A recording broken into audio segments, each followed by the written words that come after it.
Assalamualaikum warahmatullahi wabarakatuh. Alhamdulillah kita jumpa lagi atau dalam kuliah keempat pemikiran tasawuf Jalaluddin Rumi, dan kali ini kita akan membahas tentang latar belakang pemikiran Rumi yang akan dibagi menjadi 3 tema, yaitu karir intelektual Rumi, ya, kemudian pencaharian diri, dan kemudian terakhir pengaruh atas Rumi. Marilah kita mulai dengan karir intelektual, ya, yang ini tentunya sangat perlu kita ketahui supaya kita mengerti mengapa Jalaluddin Rumi menjadi Jalaluddin Rumi seperti yang kita kenal lama ini, ya, seorang filosof, seorang sufi yang sangat besar. Dan tentu saja ini akan dipengaruhi oleh latar belakang dan karir intelektual Jalaluddin Rumi, ya. Mari kita baca. Karir intelektual Rumi pada dasarnya telah dimulai sejak kecil dari keluarganya sendiri, ya. Pada masa kanak-kanak, ayahnya lah seorang ulama besar dan gelar Sultanul Ulama yang menyelenggarakan pendidikan Rumi. Ya, jadi Rumi dididik oleh ayahnya sendiri, seorang ulama besar yang kemudian digelari sebagai Sultanul Ulama, mbahnya para ulama, ya, atau rajanya para ulama, di dalam mengajarkan segala ilmu yang ada pada masa itu kepada anaknya. Tetapi setelah mungkin Jalaluddin Rumi mencapai umur 7 tahun barangkali, kemudian ayahnya menyerahkan pendidikannya itu kepada murid kesayangannya, yaitu Sayyid Burhanuddin, yang mendidik Jalaluddin Rumi selama 4 atau 5 tahun sebelum hijrah ke Balkh, ya.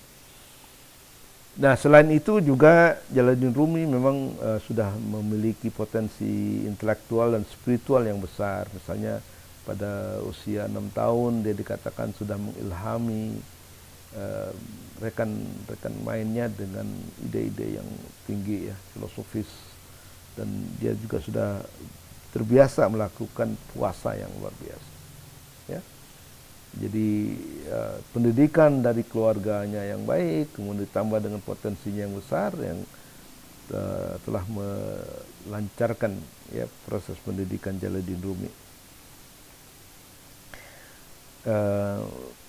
Dan sebagai ayah biasanya juga tidak mendidik sampai akhir, tetapi biasa menyerahkan kepada orang lain. Dalam hal ini muridnya sendiri, murid kesayangan sendiri yang bernama Sayyid Burhanuddin, dan dikatakan beliau mendidik Rumi 4 sampai 5 tahun sebelum hijrah dari Balkh ke daerah-daerah Timur Tengah lainnya.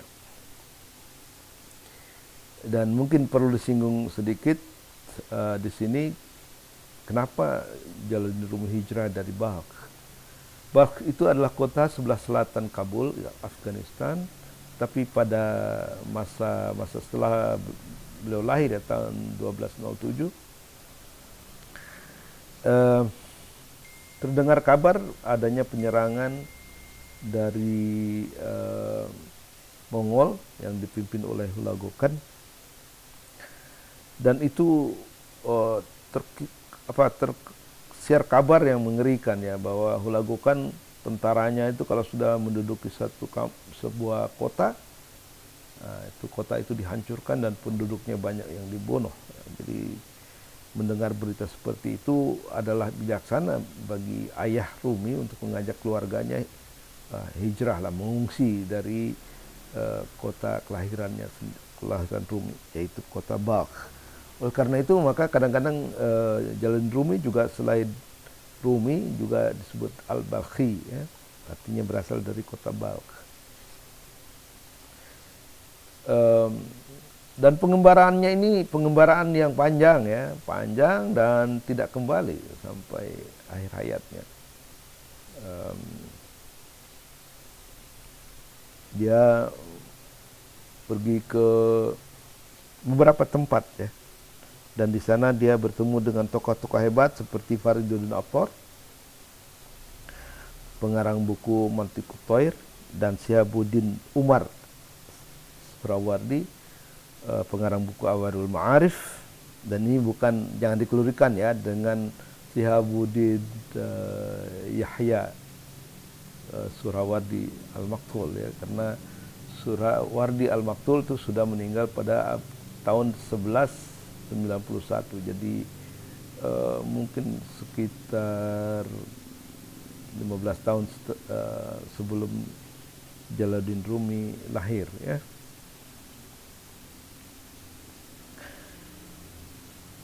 Nah, perjalanan panjang atau pengungsian panjang dari Balkh ke kota-kota di sekitar Timur Tengah, ya, itulah yang kemudian memberi kesan yang mendalam tentang gejolak sejarah dan romantika kehidupan manusia.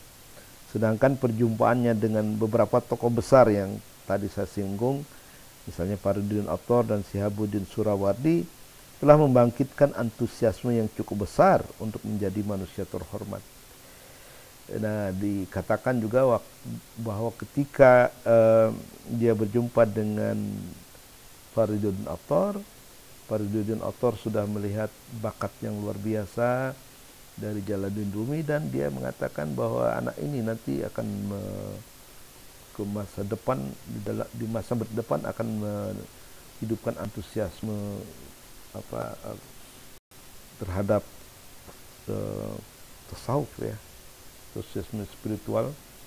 Dan beliau juga tidak lupa untuk memberikan sebuah buku yang disebut Asronome ya, oh bukan, Ilahi Nome kalau salah ya. Jadi sebuah karya yang berkaitan dengan ketuhanan.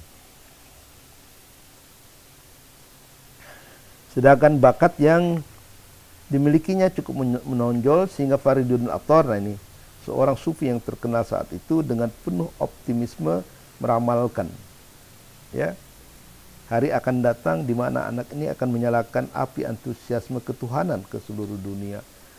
Jadi kalau orang besar ya seperti itulah ya, mungkin sudah terlihat oleh orang yang mengerti seperti Faridun Attar, dan dia sangat optimis dengan masa depan Rumi yang dia temukan. Nah,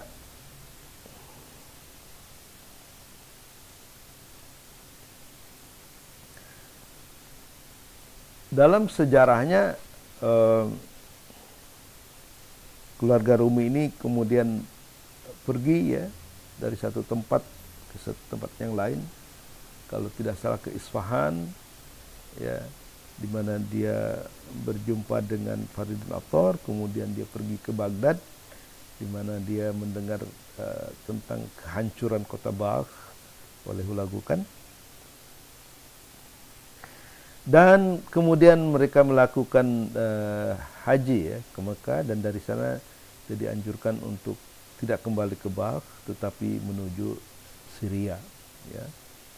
Dan seperti yang kita telah singgung, di Zaranda dia bertemu dengan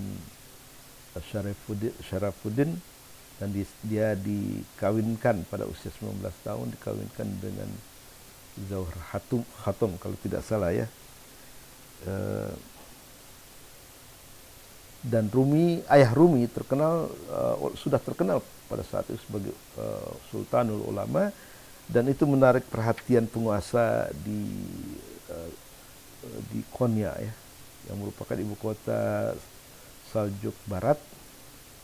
Kemudian gubernur atau penguasa di sana mengundang ayah Jalaluddin Rumi untuk menjadi penasihat spiritual di sana, kan? Nah, ketika ayahnya meninggal pada tahun 1230, Rumi sudah cukup matang lah. Kemudian diangkat oleh Sultan sebagai pengganti ayahnya untuk mengajar di Madrasah Huda Vangar. Ya, jadi Sultan memberikan madrasah kepada ayah Jalaluddin Rumi. Kemudian setelah ayahnya meninggal, maka posisinya itu digantikan oleh Jalaluddin Rumi sendiri.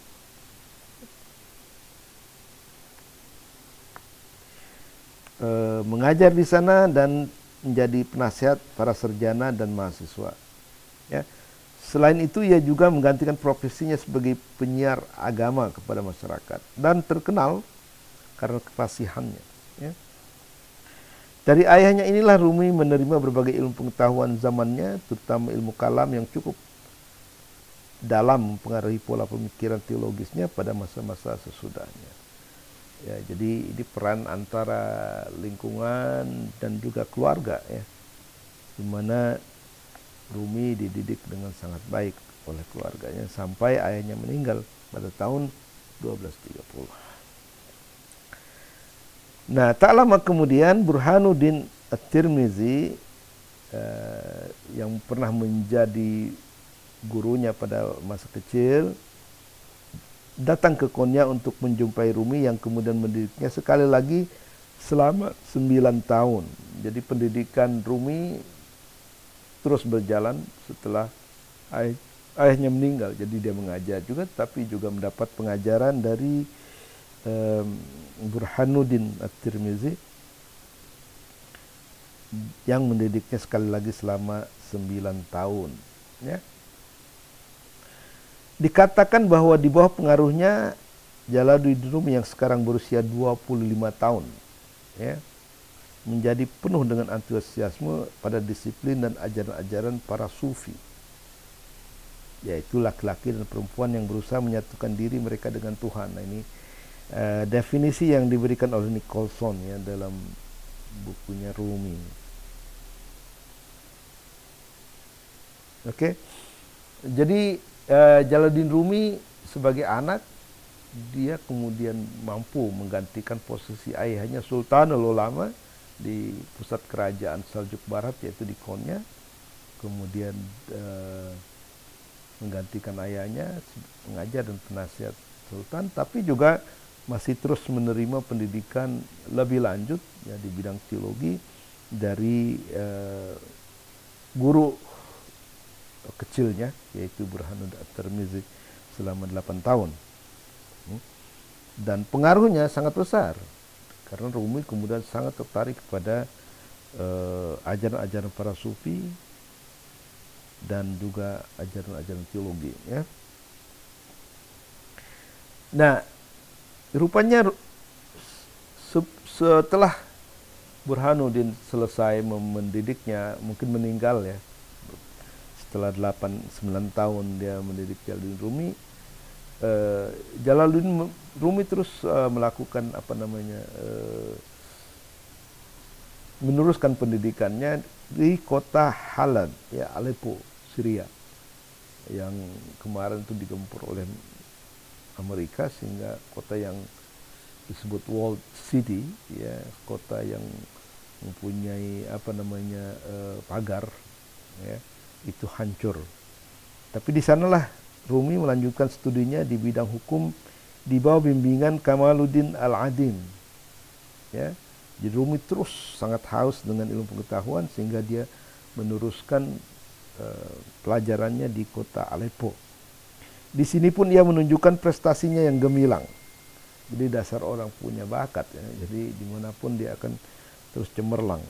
Sehingga sekalipun secara formal ia sedang menempuh pendidikan, tapi masalah-masalah hukum yang sulit sering ditawarkan kepadanya untuk dijadikan jalan keluar. Luar biasa, ya. Dia sedang belajar, tetapi kalau ada persoalan-persoalan sulit di bidang hukum, Jalaluddin sering diminta untuk meminta pendapatnya untuk jalan keluar dari persoalan tersebut. Nah, ada seorang penulis biografi Rumi, yaitu Sifah Salar, melaporkan bahwa bukan saja Rumi dapat menyelesaikan semua persoalan itu dengan baik, ya, tapi juga memberi alasan-alasan yang tidak dapat ditemukan dalam buku apapun yang ada. Jadi Jalaluddin Rumi sering menciptakan solusi-solusi yang unik yang tidak ditemukan di banyak buku yang ada pada saat itu. Nah, ini semata-mata untuk menunjukkan kejeniusan, ya, dari Jalaluddin Rumi tersebut, ya kan? Sedangkan percakapan yang dilakukan dengan beberapa tokoh terkemuka seperti Ibn Arabi, Sadruddin Al-Qunnawi dan lain-lain di Damaskus telah membuka luas wawasan pemikirannya. Jadi dimungkinkan bahwa Jalaluddin Rumi itu juga pernah menghadiri atau berdiskusi dengan Ibnu Arabi, ya,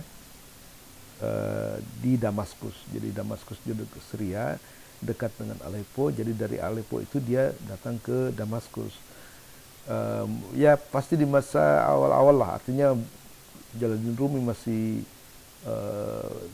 sekitar mungkin 30 tahun, ya, di mana dia berjumpa dengan Ibnu Arabi. Karena kita tahu bahwa Ibnu Arabi pada akhir hayatnya dia tinggal di Damaskus, ya, dan meninggal di Damaskus pada tahun 1240, ya.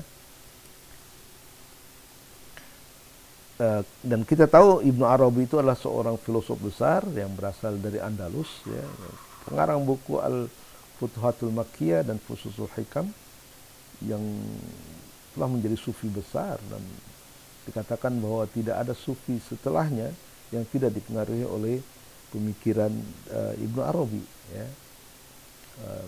Termasuk juga mungkin Jalaluddin Rumi, ya.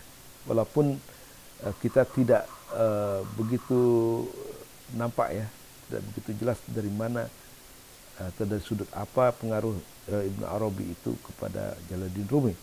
Karena kita tahu bahwa kemudian Jalaluddin Rumi bertemu dengan Samsuddin Tabriz yang merupakan guru spiritualnya, ya, guru langsung dari Jalaluddin Rumi yang telah mengubah Jalaluddin Rumi dari seorang teolog mufti menjadi seorang penyair dan sufi, ya. Jadi selain Ibnu Arabi juga beliau bertemu di Damaskus dengan Sadruddin Al-Qunnawi, ya. Kita tahu bahwa Sadruddin Al-Qunnawi itu adalah sebenarnya adalah anak tiri, ya, dari Ibnu Arabi, ya. Karena Ibnu Arabi juga pernah berkunjung ke Konya, ya, mungkin di situ juga Jalaluddin Rumi mungkin juga sempat bertemu dengan Ibnu Arabi, ya, dan menikah dengan seorang janda, yaitu ibunya Sadruddin Konyawi, ya kan? Dan kemudian Sadruddin Konyawi menjadi murid yang sangat setia kepada Ibnu Arabi yang merupakan ayah tirinya. Dikatakan bahwa sebenarnya Sadruddin Konyawi adalah systematizer, ya. Jadi dialah yang mensistematisasi ajaran-ajaran Ibnu Arabi ke dalam uraian-uraian yang lebih sistematis, ya. Karena seorang sufi biasanya menulisnya tidak secara dialektis, ya. Dia terpencar sana sini seperti Jalaluddin Rumi juga, ya, ajaran-ajarannya terpencar di berbagai bagian dari Masnawi, ya. Jadi harus ada seorang yang kemudian mencoba mensistematisasi, ya. Ya, sebuah upaya kecil yang saya lakukan juga untuk mencoba mensistematisasi pemikiran-pemikiran Jalaluddin Rumi dalam karya kecil ini, ya, Renungan Mistik Jalaluddin Rumi, sebagai skripsi saya waktu di IAIN. Nah, kita teruskan, ya. Setelah kembali dari Damaskus, Rumi mengajar kembali di Universitas Kerajaan, ya, di bidang teologi dan terus berdakwah kepada masyarakat. Jadi dia juga adalah seorang teolog, ya. Ya, ini ada menurut Reza Arasteh, ya, dalam bukunya Rumi The Poet, ya, dia mengatakan bahwa dia mengajar di bidang teologi, sehingga, ya, pemikiran-pemikiran sangat teologis juga, ya, seperti tentang kebebasan memilih dan sebagainya, dan terus berdakwah kepada masyarakat. Jadi dia seorang pemikir tapi juga seorang dai, ya, yang kondang, ya, dan sangat fasih dikatakan. Pada usia 33 tahun, Rumi telah berada pada puncak intelektualnya dan terkenal sebagai sarjana ilmu-ilmu keislaman, ya. Dalam usia berapa tadi? 33 tahun. Ya, jadi usia-usia yang cukup matang, ya. Rumi sudah berada di puncak intelektualnya dan terkenal sebagai sarjana ilmu-ilmu keislaman. Jadi ilmu-ilmu formal itu sudah dikuasai oleh Jalaluddin Rumi pada usia 33 tahun. Seperti ayahnya pada saat itu, Rumi juga terkenal sebagai teolog besar aliran Sunni. Jadi ini menarik ini diperhatikan ya, bahwa Rumi itu bukan orang Iran ya, tapi ya berbahasa Persia, memang berbahasa Farsi ya, tetapi dia bukan Iran dan juga bukan Syiah ya. Dia adalah pengikut Asy'ari sebenarnya, melalui jalur Al-Ghazali.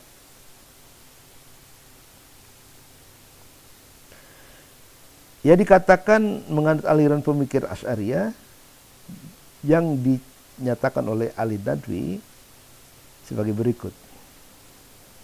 Rumi belonged to the Ash'ari school or dialectics and had earlier been a profound scholar and successful teacher of the Islamic scholasticism.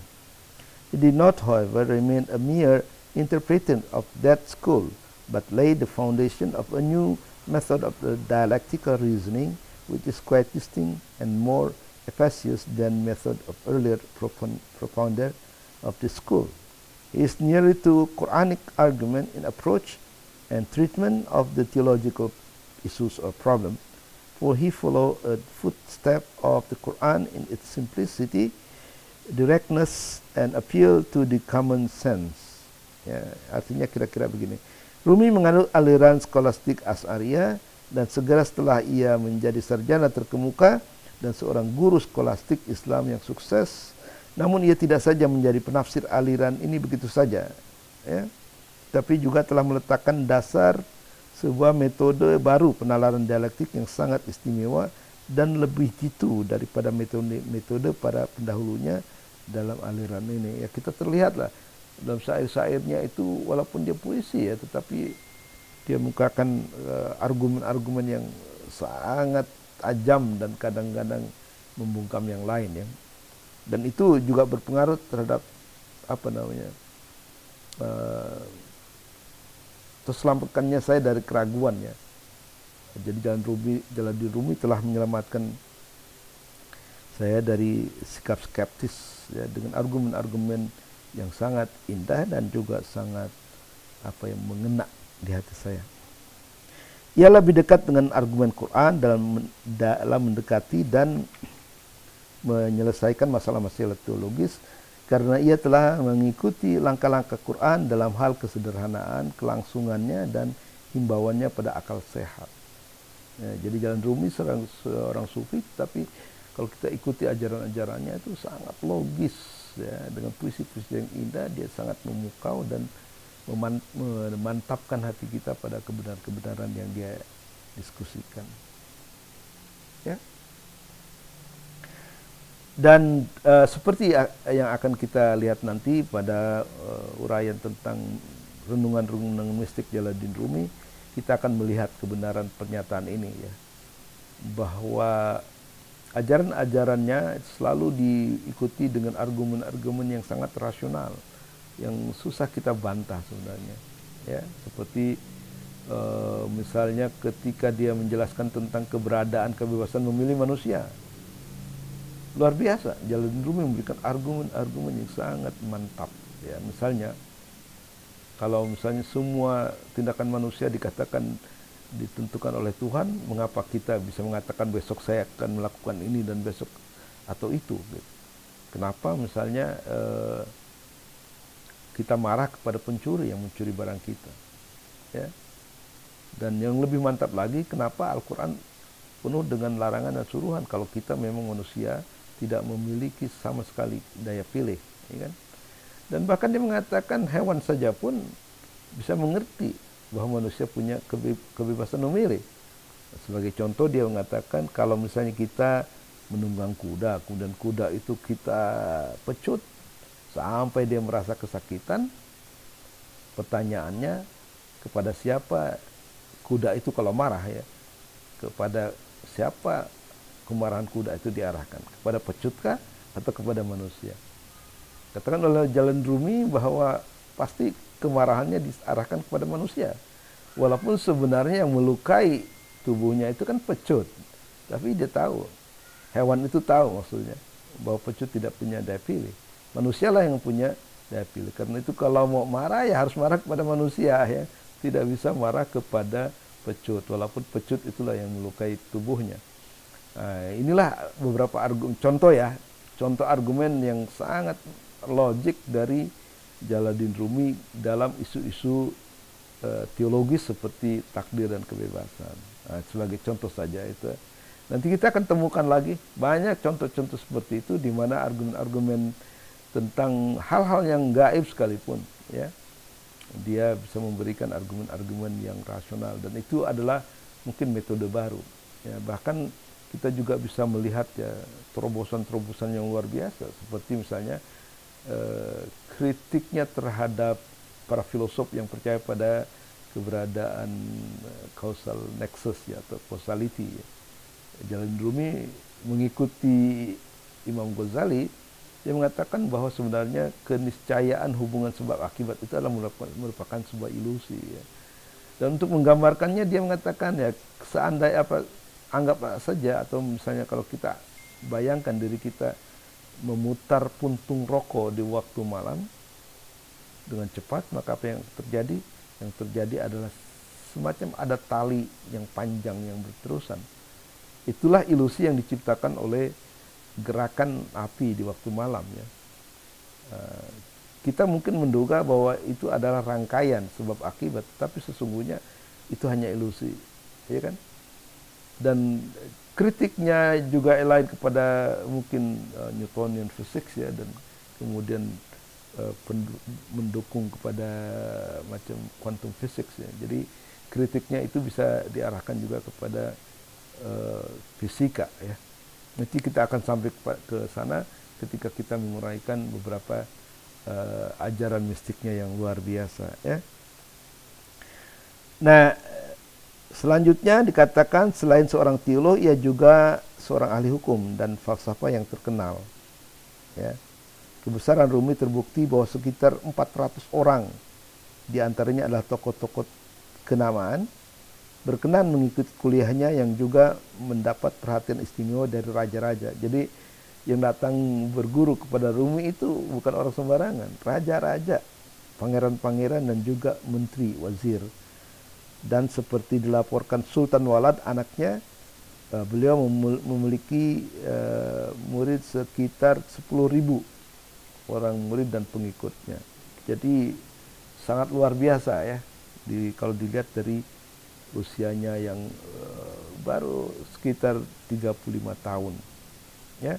Dan nanti kita akan lihat setelah masa-masa ini kemudian ada kejadian yang sangat mempengaruhi kehidupan Rumi selanjutnya, yaitu perjumpaan dia dengan seorang darwish ya, yang bernama Syamsuddin Tabrizi ya. Seorang darwish itu kayak sufi pelancong ya, itu yang kemudian memberikan pengaruh yang besar dengan ajaran-ajarannya yang luar biasa ya. Nanti kita ceritakan bagaimana pertemuan beliau dengan Syamsuddin Tabriz ya, dan bagaimana pengaruhnya terhadap Jalaluddin Rumi ya pada saat itu. Tapi ini akan kita bahas selanjutnya ya. Ini kita baru mencoba menjelaskan tentang karir intelektual ya, jadi belum lagi spiritual ya. Karir intelektual Jalaluddin Rumi dari masa lahir sampai usia 35 tahunan atau 36 tahunan ya. Beliau sudah mencapai kedudukan yang tinggi sebagai ulama dan dai yang sangat fasih, dan mempunyai murid yang banyak ya, 10.000 orang ya, di mana diantaranya adalah orang-orang terkemuka ya, para alim dan sebagainya, dan juga raja-raja, pangeran-pangeran dan menteri-menteri. Nah, ada satu cerita yang menarik ya tentang murid ya yang terkenal yang datang ke Jalaluddin Rumi, yaitu Qutbuddin Shirazi ya. Ini itu belum confirm ya, tapi sering dinyatakan bahwa seorang Qutbuddin Shirazi ya pernah datang ke Konya untuk berguru kepada Jalaluddin Rumi. Tapi sebenarnya dia penasaran saja sebenarnya, kok Jalaluddin Rumi mengapa begitu terkenal ya. Dan dia mau mencoba berdebat lah, karena dia juga seorang terkenal ya. Dia murid dari Nasruddin Tusi sebenarnya. Ya kan? Nah, dia datang ke sana pura-pura ingin jadi murid. Tapi Jalaluddin Rumi tahu lah dengan pandangan wawasan visionernya, dia tahu bahwa maksud tujuan daripada Qutbuddin Shirazi datang ke sana bukan untuk menjadi murid, tapi untuk menguji ya keilmuan daripada Jalaluddin Rumi.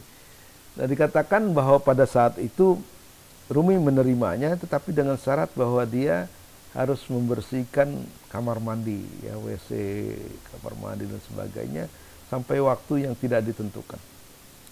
Nah, bukan hanya dia, ya bukan hanya Qutbuddin yang diperlakukan seperti itu, tetapi juga dia juga mempunyai murid-murid yang datang pada waktu yang sama dan diperlakukan sama. Yang aneh adalah bahwa teman-teman yang lain itu baru 2 minggu sudah selesai dan kemudian dibolehkan masuk ke majelis taklim Jalaluddin Rumi. Tetapi Qutbuddin Shirazi ini masih belum diizinkan. Ya, sampai 2 minggu, 3 minggu, 4 minggu, bahkan dikatakan sampai 2-3 bulan ya. Sampai akhirnya Qutbuddin Shirazi bertanya kepada Jalaluddin Rumi, mengapa engkau perlakukan aku seperti ini? Sedangkan teman-teman baru 2 minggu saja sudah dibolehkan masuk ke majelis. Jalaluddin Rumi dikatakan tidak menjawab secara langsung ya.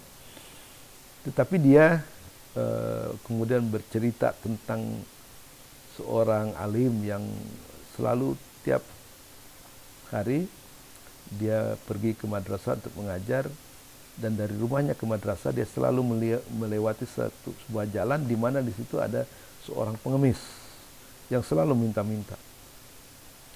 Dan anehnya adalah bahwa setiap kali dia melihat pengemis itu minta-minta, tidak pernah diberikan uang atau apapun gitu ya ketika dia minta. Nah, akhirnya suatu hari si peminta-minta itu dia pura-pura mati. Nah, ketika dia kelihatan mati itulah maka si alim itu memberikan sesuatu kepada dia gitu. Nah, itu cerita yang merupakan jawaban terhadap Qutbuddin Shirazi. Apa makna dari cerita itu? Maknanya adalah begini. Jadi kalau yang minta-minta itu masih minta, berarti itu masih egois, ya, masih memikirkan dirinya sendiri, ya kan. Nah, dan itu sebenarnya menyindir Qutbuddin Shirazi ya, bahwa dia ke sana itu karena mengikuti egonya gitu kan. Tapi ketika peminta itu pura-pura mati, berarti dia sudah mati egonya, dan pada saat itulah baru ulama itu memberikan sesuatu. Jadi dengan demikian Qutbuddin Shirazi sangat terketuk hatinya, dan dia mengerti, orang cerdas ya, kemana arah daripada cerita tersebut, sehingga kemudian dia membersihkan hatinya untuk betul-betul belajar kepada Jalaluddin Rumi. Nah, pada saat itu Jalaluddin Rumi tahu ya keadaan kondisi batinnya, akhirnya dia diterima sebagai murid. Dan Qutbuddin Shirazi tidak lagi berniat untuk menguji Jalaluddin Rumi itu sendiri ya, tapi dia betul-betul tulus untuk menjadi muridnya. Nah, saya juga ragu apakah ini memang betul-betul Qutbuddin Shirazi, tapi bisa jadi juga ya, karena Qutbuddin Shirazi juga adalah murid daripada Nasruddin Tusi yang meninggal tahun 1274, jadi setahun setelah Jalaluddin Rumi. Jadi kalau dia bisa menjadi murid Nasruddin Tusi, dia juga bisa menjadi murid Jalaluddin Rumi ya. Tetapi mungkin ini perlu diteliti lagi kebenarannya, tapi secara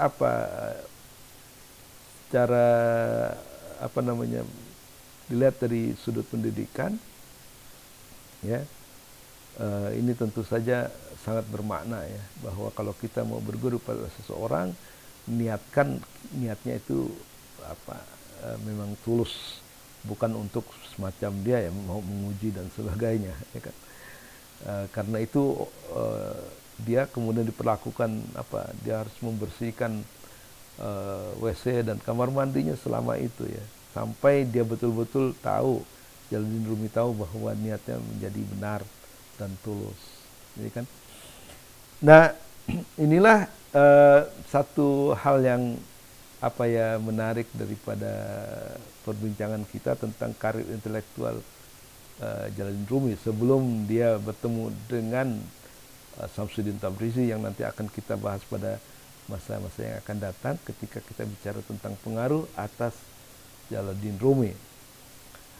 Mungkin salah satu hal yang perlu menarik juga untuk diteliti ya, bahwa Konya, yaitu kota lama Iconium, kota Romawi Iconium dulu, itu pada saat Jalaluddin Rumi hidup itu menjadi center for learning, yang menjadi pusat pendidikan, karena banyak sekali tokoh yang ada di sana ya. Misalnya kita lihat ada Jalaluddin Rumi di sana, ada Sadruddin Konyawi di sana, ada Ibnu Arabi juga di sana. Bahkan Fakhruddin Iraqi juga berkunjung pada masa yang kurang lebih sama. Jadi ini kalau ada ya penelitian itu boleh sekali diteliti. Ada apa dengan kota Konya pada abad ke-13 ini? Ya, satu merupakan apa? Center for learning ya, pusat pendidikan yang luar biasa, tapi kayaknya belum ada deh di Indonesia tuh yang secara khusus mempelajari situasi, kondisi kota Konya pada abad ke-13 yang telah menarik berbagai tokoh intelektual dan spiritual kepadanya, ya. Nah, jadi itu saja yang mungkin bisa saya sampaikan pada saat ini. Mudah-mudahan dengan ini kita bisa lebih mengerti lagi ya siapa sesungguhnya Jalaluddin Rumi itu, bagaimana pendidikannya dan bagaimana dia bisa kemudian menjadi seorang sufi yang juga sangat, kamu saya sangat rasional ya. Jadi walaupun ilmunya didapat kebanyakan melalui intuisi, tetapi argumen-argumennya sangat logik dan sangat rasional. Dan pada isu-isu tertentu ya juga merupakan solusi terhadap kontroversi dari problem-problem teologis seperti soal takdir. Nanti kita akan bicara soal takdir menurut Jalaluddin Rumi yang ini sangat menarik, sangat menarik sebagai upaya untuk mereformasi teologi yang kita miliki pada saat ini ya. Nah, mudah-mudahan dengan ini kita bisa mengertilah lebih dalam lagi kenapa Jalaluddin Rumi menjadi Jalan Rumi seperti yang kita baca, yang kita pelajari tersebut ya. Nah, ini saja kuliah kita yang keempat dalam mata kuliah pemikiran tasawuf Jalaluddin Rumi. Semoga bermanfaat terutama kepada mahasiswa saya di prodi ilmu tasawuf ya, dalam rangka memperdalam, mengapresiasi dan mendiskusikan pemikiran-pemikiran Jalaluddin Rumi yang akan kita sampaikan nanti beberapa pertemuan yang akan datang. Demikianlah rekan-rekan mahasiswa, lebih kurangnya saya mohon maaf karena kebenaran hanya datang dari Allah, kesalahan dari pribadi. Billahi taufiq wal hidayah. Wassalamualaikum warahmatullahi wabarakatuh.